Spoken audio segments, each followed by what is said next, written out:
آج تمام نظریں سپریم کورٹ کے ججز پر ہیں کہ مجوزہ 27ویں ترمیم کیا رد عمل دیتے ہیں، جو کہ 27ویں ترمیمی بل پارلیمان میں پیش ہونے کے بعد ان کا پہلا ورکنگ ڈے ہے۔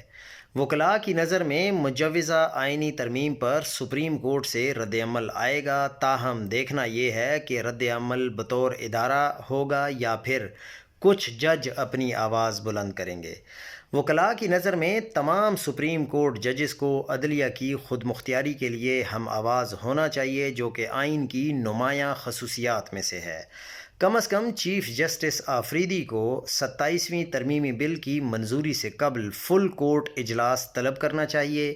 حکمران اتحاد کے قانونی ماہرین اپنی قیادت کو سمجھانے سے قاصر ہیں کہ ایسی عدالت کی ساکھ کیا ہوگی جس کے سربراہ کا تقرر حکومت کرے گی۔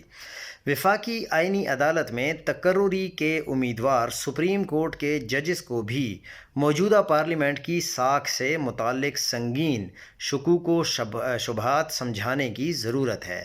نئی وفاقی آئینی عدالت کے لیے حکومت کے زیر اثر کام نہ کرنے کا تاثر ختم کرنا ایک بہت بڑا چیلنج ہوگا۔